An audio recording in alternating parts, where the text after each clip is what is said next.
ನಮಸ್ಕಾರ ಸ್ನೇಹಿತರೆ, ನನ್ನ ಯೂಟ್ಯೂಬ್ ಚಾನಲ್ ವೀಕ್ಷಕರಿಗೆ.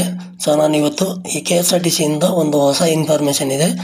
ಏನಪ್ಪ ಹೊಸ ಇನ್ಫಾರ್ಮೇಷನ್ ಅಂದ್ಬಿಟ್ಟು ನೋಡ್ಬೋದು ನೀವಿಲ್ಲಿ.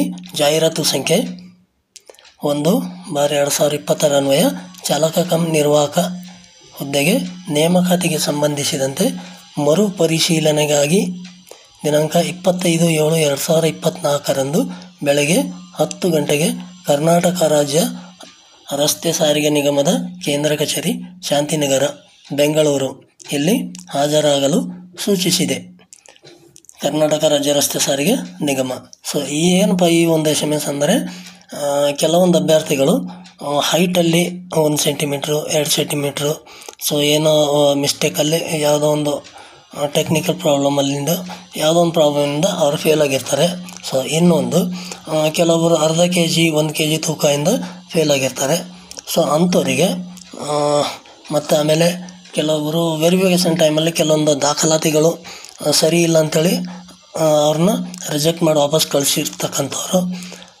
ಕೆಲವೊಬ್ಬರು DL ಎಕ್ಸ್ಟ್ರಾಟ್ ಇಲ್ಲ, ಆಮೇಲೆ ಕೆಲವೊಬ್ಬರು ರಿನ್ಯೂವಲ್ ಕೊಟ್ಟಿದ್ದೀನಿ, ನಂದಿನ್ನೂ DL ಬಂದಿಲ್ಲ. ಅಂಥವ್ರು ಇಲ್ಲ ನಿಮ್ಗೆ ನೆಕ್ಸ್ಟ್ ಟೈಮ್ ಕರಿತೀವಿ ಅಂಥೇಳಿ ಮತ್ತೆ ತಿರ್ಗಿ ಕಳಿಸಿರ್ತಾರೆ. ಅಂಥವರಿಗೆಲ್ಲ ಈ ಒಂದು ಎಲ್ಲರಿಗೆ ಯಾರು ಪ್ರಾಬ್ಲಮ್ ಇರುತ್ತೆ ಅಂಥವ್ರಿಗೆಲ್ಲ ಆಲ್ರೆಡಿ ಈ ಥರದೊಂದು SMS ಕಳಿಸಿದ್ದಾರೆ. ಯಾವ ಥರ ಈಗ ಇನ್ನು ಡಿಸ್ಪ್ಲೇಯಲ್ಲಿ ಕಾಣ್ತಾ ಇದೆಯಲ್ಲ, ಈ ಒಂದು SMS ಕಳಿಸಿದ್ದಾರೆ. ಯಾರ್ಯಾರಿಗೆ ಈ SMS ತಲುಪಿದೆಯೋ ಅಂಥವರೆಲ್ಲರೂ ಇದೇ ದಿನಾಂಕ 25/7/2024 ಬೆಳಗ್ಗೆ 10 ಗಂಟೆಗೆ ಹಾಜರಾಗಲು ತಿಳಿಸಿದ್ದಾರೆ. ಅಂದರೆ ನಿಮ್ಮದೆಲ್ಲ ಒರಿಜಿನಲ್ ಡಾಕ್ಯುಮೆಂಟ್ಸ್ ತೊಗೊಂಡು ಮತ್ತೆ ತಿರುಗಿ ನೀವು ವೆರಿಫಿಕೇಷನ್ಗೆ ಹೋಗ್ಬೋದು.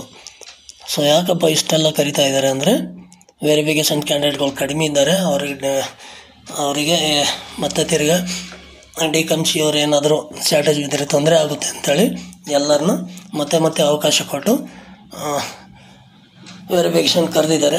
ಯಾರ್ಯಾರಿಗೆ SMS ಬಂದಿದೆ ಅವರೆಲ್ಲ ಮತ್ತೆ ತಿರ್ಗಿ ವೆರಿಫಿಕೇಷನ್ಗೆ ಹೋಗೋಗೋಸ್ಕರ ಈ ಒಂದು ಮಾಹಿತಿ ತಿಳಿಸಲಾಗ್ತದೆ.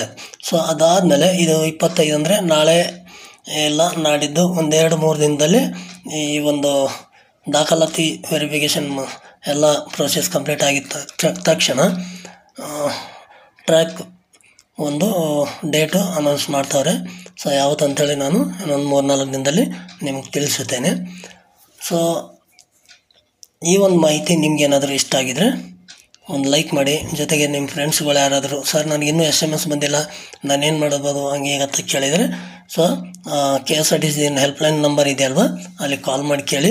ನಾವು ಕಾಲ್ ಮಾಡಿ ಕೇಳಿದಾಗ ಅಧಿಕಾರಿಗಳು ಬೇರೆ ಒಂದು ಯಾವುದಿದು ಅನುಕಂಪ ಆಧಾರದ ಮೇಲೆ ನೇಮಕಾತಿಯನ್ನು ಮಾಡ್ಕೊತಾ ಇದ್ದಾರೆ. ಅದರಲ್ಲಿ ಬ್ಯುಸಿ ಇದ್ದಾರೆ, ಅದಕ್ಕೋಸ್ಕರ ಯಾವುದೇ ಮಾಹಿತಿ ಸಿಗಲಿಲ್ಲ. ನೀವು ಹೆಲ್ಪ್ಲೈನ್ ನಂಬರ್ ಕಾಲ್ ಮಾಡಿ ನಿಮ್ದೇನಾರ ತೊಂದರೆ ಇದ್ದರೆ ಕೇಳ್ಬೋದು. ಈ SMS ಯಾರ್ಯಾರಿಗೆ ಬಂದಿದೋ ಅವ್ರು ಖಂಡಿತವಾಗಿ ನೀವು ವೆರಿಫಿಕೇಷನ್ ಹೋಗ್ಬೋದು. ಇವತ್ತು ಮಾಹಿತಿ ನಿಮ್ಗೆ ಏನಾದರೂ ಇಷ್ಟ ಆಗಿದರೆ ಒಂದು ಲೈಕ್ ಮಾಡಿ, ಜೊತೆಗೆ ನಿಮ್ಮ ಸ್ನೇಹಿತರಿಗೆ ಶೇರ್ ಮಾಡಿ. ನಿಮ್ಮ ಅನಿಸಿಕೆ ಅಭಿಪ್ರಾಯಗಳು ಏನಾದರೂ ಇದ್ದಲ್ಲಿ ಕಮೆಂಟಲ್ಲಿ ಹಂಚಿಕೊಳ್ಳಿ ಅಂತ ಹೇಳ್ತಾ ಮತ್ತೆ ಭೇಟಿಯಾಗೋಣ ಮುಂದಿನ ವಿಡಿಯೋದಲ್ಲಿ. ಧನ್ಯವಾದಗಳು.